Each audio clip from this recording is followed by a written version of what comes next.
Uy, Lynette, di ba nabanggit mo sa akin na maluwag yung engagement ring mo? Oo, ipapareses ko yan. Pero nabisi lang kasi sa trabaho kaya hindi ko pa nasikaso. Well, dapat asikasuhin nyo na yan kaagad kasi sabi nga nila, malas daw yung nagsusot ng engagement ring na maluwag dahil hindi raw matutuloy ang kasal. Eh, malapit pa naman na yung kasal ninyo. So, Giselle, you're saying na hindi matutuloy ang kasal namin dahil sa pamahiin na yan?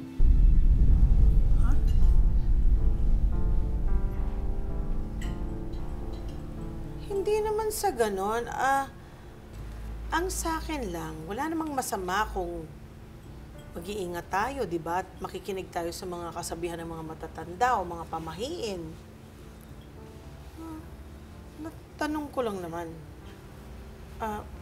Bakit mas mabang magtanong? Hindi naman.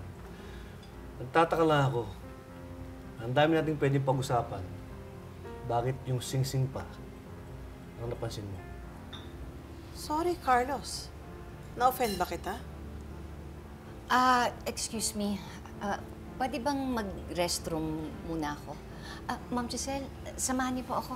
Restroom po tayo. Halika po. Excuse us.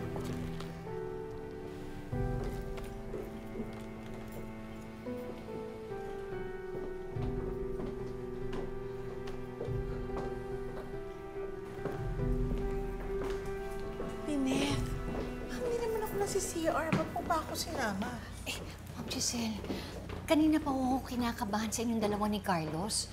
Kanina pa kasi kayo nagpaparinigang dalawa. Ay, no. Pasensya ka na sa akin. Alam mo naman ako, di ba? Let's just say that we were both outspoken today. Ma'am Giselle, umamin nga po kayo sa akin. Ikaw nagpapunta kay RJ dito, no? I'm sorry, Lynette. Kung pinapunta ko si RJ dito, yes.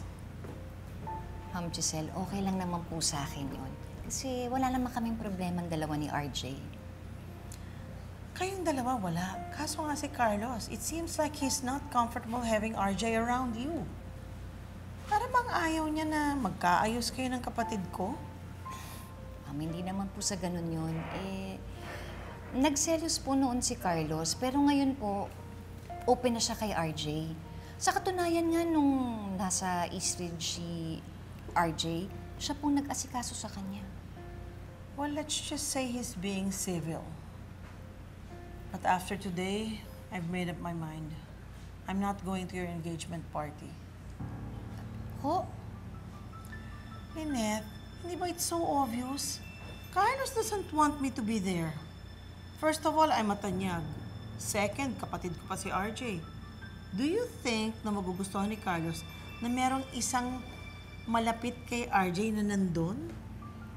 Pero ma'am, Lynette, I am genuinely happy for you. Sana lang tama yung desisyon mo. ano pong ibig niyo sabihin? Well, sigurado ka na bang magpapakasal ka kay Carlos? I mean, now that RJ is free from Moira and is going to be a free man soon, hasn't it crossed your mind that even once na baka may posibilidad na magkabalikan kayo ng kapatid ko?